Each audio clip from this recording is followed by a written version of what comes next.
अस्सलामुअलैकुम my YouTube viewers. बंस road के काठियावाड़ी छोरों की ओरिजिनल रेसिपी आज आपके साथ शेयर करने लगी हूँ। तो चलिए बिस्मिल्लाह कर लेते हैं और चलते हैं मेकिंग की तरफ।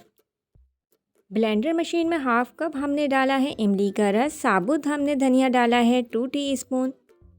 शामिल किया है हमने यहाँ पे हल्दी पाउडर हाफ़ टी स्पून, कुटी लाल मिर्च 1 टीस्पून, चाट मसाला 1 टीस्पून, लाल मिर्च पाउडर हाफ़ टेबल स्पून, नमक half table spoon, chicken powder 1 table spoon, टमाटर केचप 4 से 5 टेबल स्पून यहाँ जाएगा। शामिल किया है सफ़ेद ज़ीरा हमने 2 टेबल स्पून, जर्दे का रंग जाएगा 1/4 टीस्पून, उबले हुए चने 1/4 कप जाएंगे और एक बॉयल आलू मीडियम साइज़ का हमने यहाँ काट के डाला है। 2 कप हमने यहाँ भर के पानी डाला है और उसको अच्छे से ब्लेंड कर लेंगे। नेक्स्ट प्रोसेस की तरफ चलेंगे। कोई भी खुले मुँह का बर्तन ले लीजिए, उसमें हम ये सारा जो है पेस्ट डाल देंगे। तकरीबन 2 गिलास पानी भर के हम इसमें शामिल कर देंगे और मीडियम आंच पे इसको अच्छी तरीके से बॉयल होने तक पकाएंगे। पानी बॉयल हो जाए तो हम यहाँ पे डालेंगे उबले हुए चने। तकरीबन हाफ़ केजी चने हमने यहाँ डाले हैं।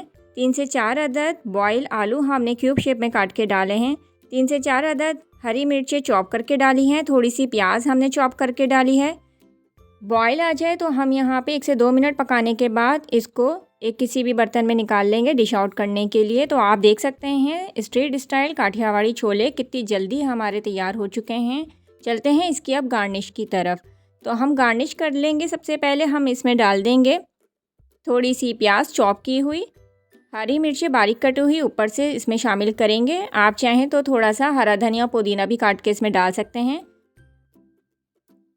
शामिल किए हैं हमने यहाँ चॉप किए हुए टमाटर और रिंग शेप में हमने काट के रखी हैं यहाँ पर प्याज। थोड़ा सा हम यहाँ पे छिड़क देंगे चाट मसाला जो कि होममेड है। इसकी रेसिपी मेरे चैनल पे मौजूद है। पापड़ी तोड़ के डालेंगे, इससे जायका बहुत ही ज़बरदस्त हो जाता है। तो यहाँ हमने ये सब कुछ इसके लवाजमात इसमें ऐड कर दिए हैं। जायका बढ़ाने के लिए हम यहाँ पे डालेंगे एक चटनी जो कि मैंने इसकी रेसिपी से पहले भी शेयर की थी। थोड़ी सी हम दही ले लेंगे और उसमें हम ग्रीन चटनी जो है शामिल करके मिक्स कर लेंगे अच्छे तरीके से। इससे जायका बहुत ही तीखा सा हो जाएगा। तो हमने यहाँ ये दही वाली हरी चटनी जो है बना ली है। बिल्कुल ज़बरदस्त सा इसका जायका होता है। ये अब हम इसमें आप अपने टेस्ट के मुताबिक शामिल कर दीजिएगा। यहाँ मैं 2 से 3 टेबल स्पून डाल के आपको दिखा देती हूँ। बहुत ही ज़बरदस्त ये छोले बनते हैं। तो अपने ईद वगैरह पर, बकरीद वगैरह पर आप इसको ज़रूर ट्राई कीजिए। आम दिनों में भी इसको आप ट्राई कर सकते हैं। ये मज़ेदार सी रेसिपी आपको कैसी लगी इसका प्यारा सा फीडबैक ज़रूर दीजिए। दुआओं में याद रखिए। नेक्स्ट वीडियो तक के लिए अल्लाह हाफिज़।